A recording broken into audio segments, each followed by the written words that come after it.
Throughout the United States during the 1980s and 90s, people were fearful for their lives, paranoid about contracting a nameless disease infecting men and women all over the country. The gay community was in shambles, between discrimination and death counts rising into the 10,000s. They needed a voice, and the public needed to listen. Greg Louganis became a voice for an entire generation of those struggling. Known as the most successful diver in Olympic history, Greg Louganis used his platform to reveal his personal struggles by coming out in 1995 as a gay athlete diagnosed with HIV and AIDS. By associating his well-known face with the deadly virus which was misunderstood by an entire nation, he was able to overcome his personal tragedy to raise HIV and AIDS awareness, dispel myths about gay men, and change people's perceptions of homosexuality. You did not have to write this book. You did not have to admit that you're HIV positive.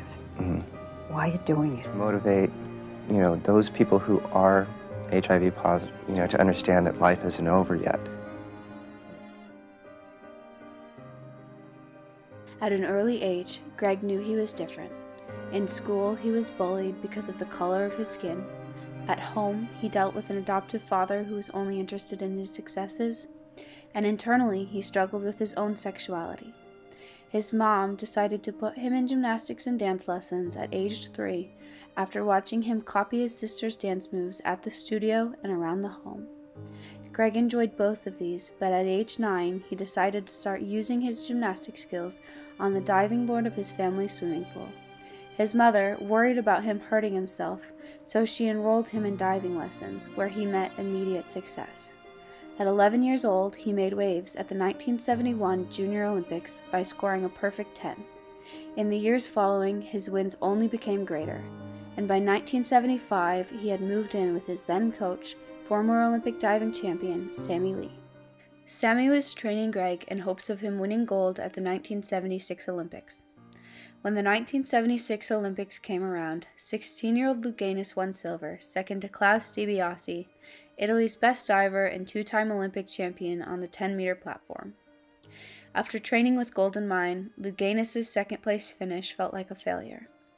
His coach, Sammy Lee, had pushed him hard to beat DiBiase, and losing to him in 76 ate away at his confidence. On stage and in the pool was where he had always felt the best about himself, so he realized he needed a change of pace. In 1978, he accepted a diving scholarship to the University of Miami, where he began working with USA diving coach Ron O'Brien. O'Brien had just moved his program from Mission Viejo, California, to Boca Raton, Florida. Here, his diving success continued. He won many competitions, but he didn't feel he fit in with the team. Rumors about his sexuality swirled around USA Diving. Greg's teammates even refused to room with him because of his suspected homosexuality, so he sought friendship with the Soviet divers. But by now, the name Greg Louganis was globally known, and he was the international favorite to win at the 1980 Olympic Games, which were ultimately boycotted by the U.S. due to the Soviet Union's invasion of Afghanistan. The boycott only pushed Greg harder. He wanted a gold medal, and he would do anything to get it. After months of intensive training, Louganis made it to the '84 Olympics, winning gold in both the platform and springboard events. By this time, Greg Louganis had dominated the headlines for several years, but as of 1985, the only name making waves in the media was AIDS. People all over the U.S. were being plagued with this deadly new disease that nobody understood. AIDS was known as the gay man's cancer because it was predominantly found in the gay community. There were television specials, newspaper and magazine articles, and political interviews all trying to explain this mysterious illness. Men all over the country were becoming ill and dying painful deaths with no help from the medical field. Many doctors wouldn't care for AIDS patients, fearing that they would contract the deadly disease, and the ones who did had very little knowledge of how to treat them. There was a lot of fear and misinformation about AIDS. I heard of surgeons who refused to do surgery on patients with AIDS, funeral homes that would not accept the patients after they had died. In 1985, Greg was gay, sexually active, and aware of HIV, but he felt untouchable. High off of one victory and hungry for another, AIDS hadn't yet crossed his mind. He was striving to win gold in both springboard and platform again, which would make him the only diver in history to complete the double-double.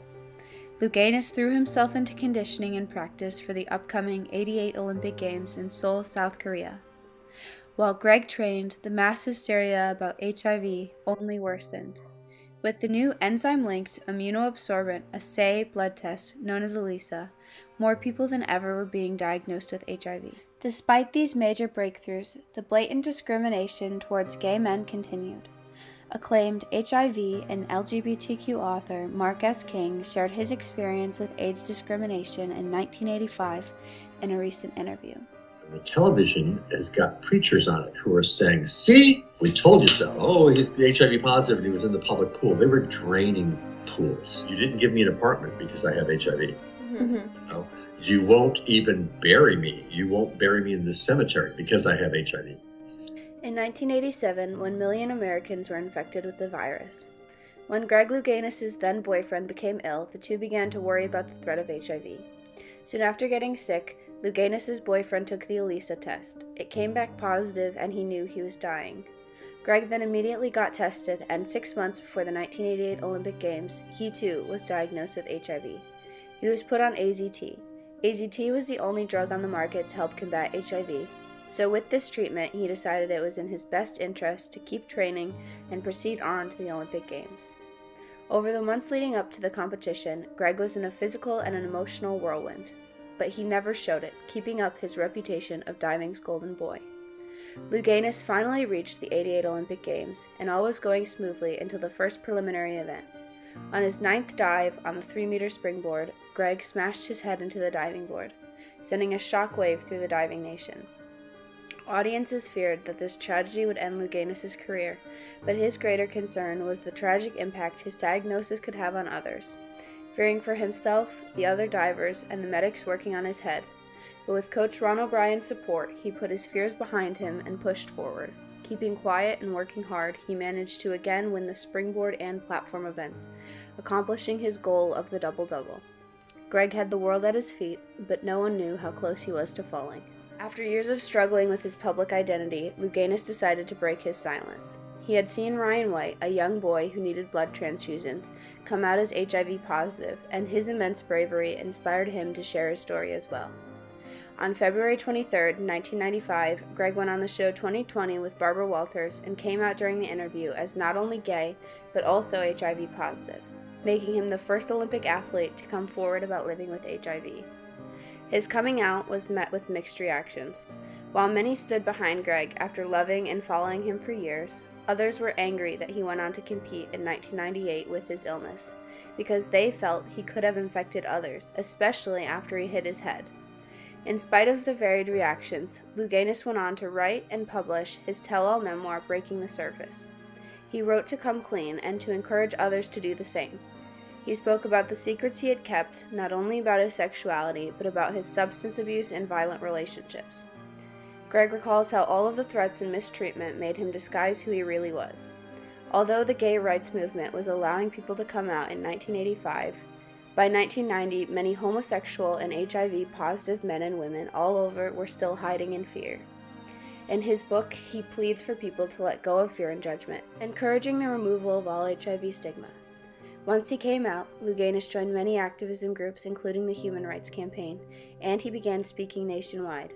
He inspired other athletes to come out as HIV positive, like G. Wallace, an Australian trampoline gymnast. Today, he continues to work closely with USA Diving, mentoring young students. Greg taught everyone that having HIV doesn't change you as a person. His personal triumph showed the world that you can have HIV, be gay, and still accomplish everything you want. This helped to break through the stereotypes regarding members of the gay and lesbian community. Greg Louganis was the spark that led many other well-known people to come out and speak their truths. He turned a tragic diagnosis into a triumphant stride for all those struggling with HIV and their sexuality. I'm a diver. I'm an Olympian. I'm also a gay man living with HIV. But most importantly, I'm a person.